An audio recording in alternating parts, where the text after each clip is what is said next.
Hello, welcome back to my study here in Sydney. I hope you're well. It's so lovely to see you again. So in today's video, I thought that I could show you my new academic planner and maybe we can set that up a little bit together. And I also want to take you to see an absolutely stunning house that I had the great pleasure of touring last weekend. So a historic property.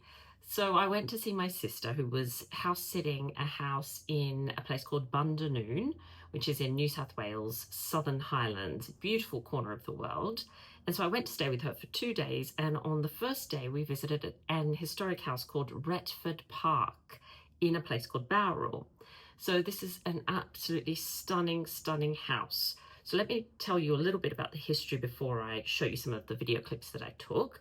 So it was built in 1887 by Samuel and Jane Horden, and it was designed by the Sydney architect Albert Bond. It was later, though, purchased by the media mogul and the philanthropist James Fairfax, who actually transformed the property into a grand, very stunning, as you'll see, gentleman's estate. It's in the Italianate style. So before Fairfax's death in January 2017, he bequeathed this stunning Victorian mansion to the National Trust here in New South Wales and wanted it to be opened as a house museum. So they were his wishes and they have been followed. And it is, of course, thanks to his immense generosity that the public can now wander around the 10 hectares of landscaped gardens and explore this gorgeous mansion today. We didn't have time to explore all of the gardens, but you'll see that we did walk around for a little while.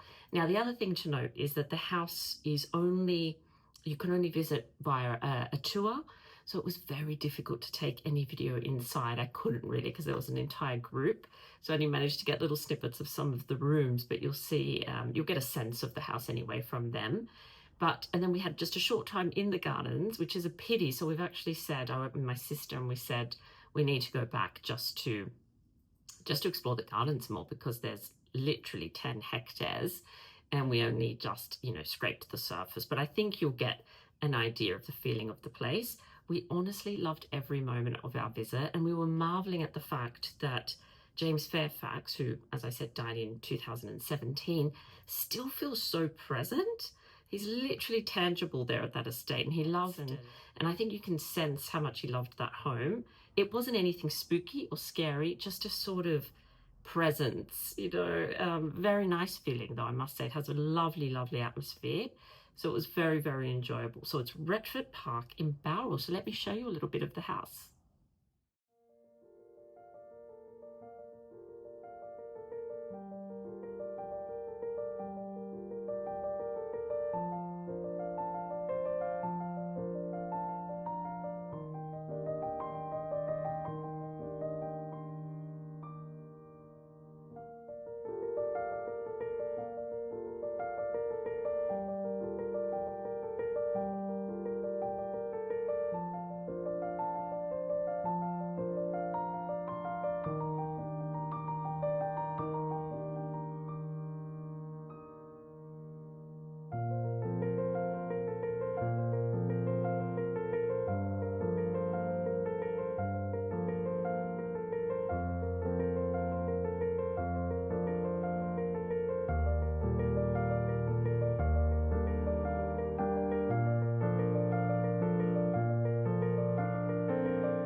hope you enjoyed that little visit to Retford Park in Bowral. Honestly, such a beautiful house, beautiful estate, and I look forward to going back soon to explore the gardens a little more. But now what I want to do is give you a little peek at my academic planner, or a little flick through perhaps. So basically, in the last video, I shared that I will be embarking very soon on an MA in Medieval Studies. This is going to be a 2-year journey.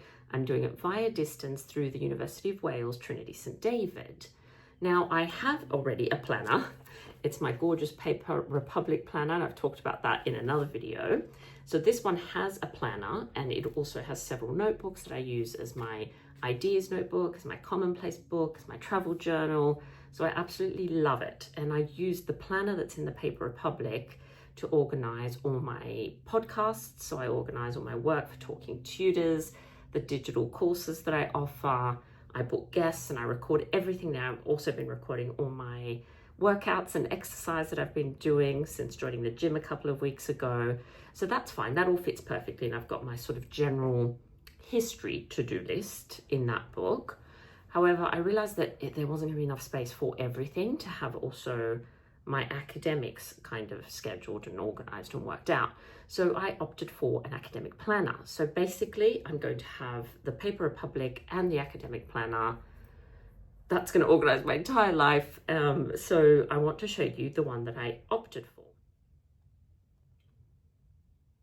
So this planner is from a company called Pumpkin Productivity. It's a UK company, and I thought that actually made sense because I am doing a degree with a UK university. The dates probably wouldn't match if I used an Australian academic planner because our dates are different. Our academic year is different to the UK. So I opted for this one because I read so many amazing reviews about it. Some of you may know the young woman who runs it. Her name's Ruby Granger. She has a very, very, very popular YouTube channel. If you haven't had a look at it and you are interested in study content, academics and bookish material, definitely go and have a look at Ruby's YouTube. She's sort of like a real life Hermione Granger. Funny that her name's Ruby Granger. So she, about 5 years ago, opened up her own stationery company, amazing. And she's been publishing and selling these academic planners. She also sells other things that you can have a look at. I'll leave the link below. But the academic planner, I've seen such good things about because it's been fine-tuned over the years, and we share with Ruby, we share an absolute love of notebooks and stationery and all of that. And so this just looked like the ultimate planner. So I want to give you a flip through and show you some of the things that are in here. I have to say, just having a look at it has brought out my inner child. I have always loved planners and notebooks and, filling things out, adding stickers and using nice pens and highlighters. I don't know, something just wonderful about it. So I'm really excited to be doing that again, having that in my life again. And it reminds me of the diaries, the school diaries that I had when I was in high school and how I love decorating them. So it's really fun. It's kind of reignited that childlike or young person-like thing in me, which is great. So basically, I'm going to show you everything that's in here, or talk about everything that's in here.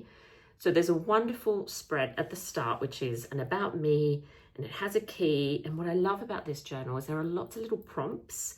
So it's not just a planner, it's almost like a journal as well. And Ruby has offered lots of different prompts about what motivates you, your favorite things to do, your role models, motivational quotes.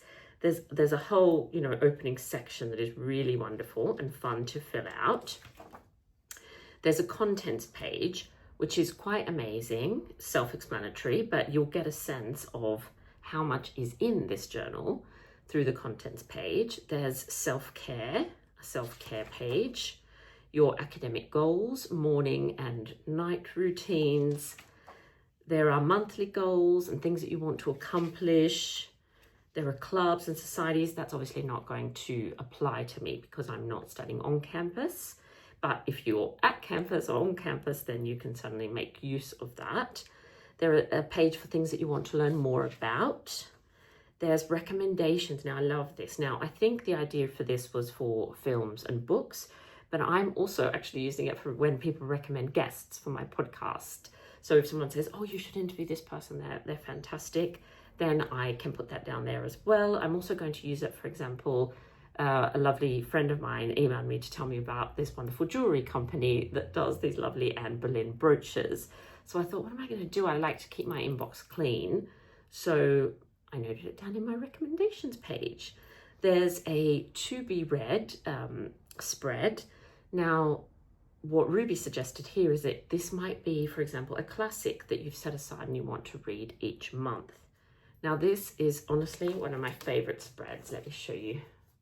This is the books I've read. So basically the idea here is that from September until September, you record all the books you've read. I've only read 2, which I know doesn't look very good, but can I just say that these were like 400 plus pages or 450 plus pages. So Sleeper's Castle by Barbara Erskine and Queen James by Gareth Russell. And I've got about 3 that are getting to the end. So I'll be definitely adding to that. There's a library book log in case you use the library book and you want to record what you're borrowing. There is a calendar 2025 to 2026. There's a page about things to do before the new academic year, things I'm excited about this year, who I want to be by the end of the year, and then lots of notes pages as well. Then what I love is that every month starts with a really gorgeous divider. So that's September. So September's a good one for me to show you because I haven't written anything in it because I'm actually starting to use mine in October. So there is a monthly overview and you get a to-do list, main goals, you can write an affirmation, how you're going to look after yourself, proactive things that you'll do, exam prep, something you're looking forward to, and there's a little box for deadlines, which I think is really useful. So at the start of each month, you've got the monthly overview, but then you have a weekly overview as well, where you can record your main goals for each week that month. Then it comes into the actual daily spreads. So each page has 2 days. So basically you get half a page per day, and they include space to write your to-do list. There are 2 columns next to the to-do list, which you can have as priorities or when you're ticking things off, a checkbox. Then every day also has a little section where you can write in any events that might be taking place that day. You can jot down any reminders, any admin tasks that you might need to do. And then if you are organizing via hours, how many hours you're going to spend studying, there's a little spot to record the time you spend working. So that little spread is there for every single day of the academic year. So if we go to the end of September, there was a couple of more notes pages as well. But look how gorgeous the October one is. And so the beginning of October is the same as what I just mentioned. There's the monthly planner, then you've got the monthly overview, the weekly overviews, and then it goes into the daily spreads. But I just want to mention the other interesting pages that we have. So then at the end of October, we have some really cute pages there. There's a gratitude journaling page. So a spot to note down people that you're grateful for and opportunities that you're grateful for as well. And there's a little section where you can note down why you deserve to succeed, which is really cute. And then, so November is the same as the other months in terms of monthly overview, weekly overview. There are little quotes sprinkled throughout. So for example, here it says, "It's never too late to be what you might have been" by George Eliot, which I love because I'm returning at 47 years old to university. So at the end of the November one, super cute because it has a gift ideas page, it has a yearly reflections page, which is really lovely, and a master to-do list. So if you need to, things that you need to do in the new year. And now I'm just going to flick through and tell you what's at the end of each of the months. So we've got a bingo card. This is super cute. So this is a space for you to note down some things that you'd like to achieve in the new year. And then basically you just tick them off as you do them. What else do we have? At the end of January, there is space for some mid-year reflections and key things to learn. So this is a page where you can keep track of facts that you're struggling to remember, and then you can review them when you've got time. And at the end of February, we have some reasons to be happy. So you can make a little list of things that are making you happy. The end of March has a mid-year reset checklist, which is really helpful. And there are a number of things already written in for you to have a look at, like reorganizing your desk, cleaning your desk, deleting files that you don't need anymore. Actually, this would be quite good to do at the beginning as well of your study journey. So then April has all the things I mentioned before, but then it also has an exam timetable and a master to-do list and some more notes. Then we have May, which has an exam tracker and some cute little quotes and study tips. Then June ends with things to do for myself during exam season. So a lot of the focus is a lot on self-care as well, and notes. And July ends with yearly reflections. It says things to do this summer, but of course for me it would be things to do this winter. August ends with a little page for birthdays, and then there are a couple of master to-do lists at the end and what you've accomplished this year. So September, I've already filled some out. I said signed up for gym membership, enrolled in MA, and started Reformer Pilates. So I'm excited about all those things. And then the last page is really lovely. It's people who are important to me. So that's basically a flick through of the wonderful academic planner by Pumpkin Productivity. So I'm really excited to get using this week, this upcoming week, and then maybe I can give you another little peek of some of the pages actually filled out in my next video or one of my upcoming videos. But I'm super excited to start using this. I'll leave the link below. As I said, there's other stationery for sale at that store, but I think that this planner from Paper Republic and the colors I think go really beautifully. And I also love, very matchy, I think this is a makeup bag, to be honest. I bought this at St. David's Cathedral in Wales when I was there recently, and I just absolutely love it. Look at the colors, so gorgeous. So I'm using it as a kind of pencil case. I've got all my favorite pens, but then if I want something small, I've just got my little pencil case as well. So getting organized, everyone, getting organized. So I am going to leave you there for this video. I do hope you enjoyed the little walk around Retford Park and also the flick through the planner from Pumpkin Productivity. I'm so excited to actually get using it. And I think this together with my Paper Republic are going to help me stay organized. That's the main goal, and make sure I'm keeping track of everything and not forgetting things. So I will come back with another video very soon updating you on how the MA is going. But in the meantime, please say hello, leave a comment, hit the subscribe button so you don't miss out on any content. And I look forward to seeing you next time. Please take good care of yourself. Bye-bye.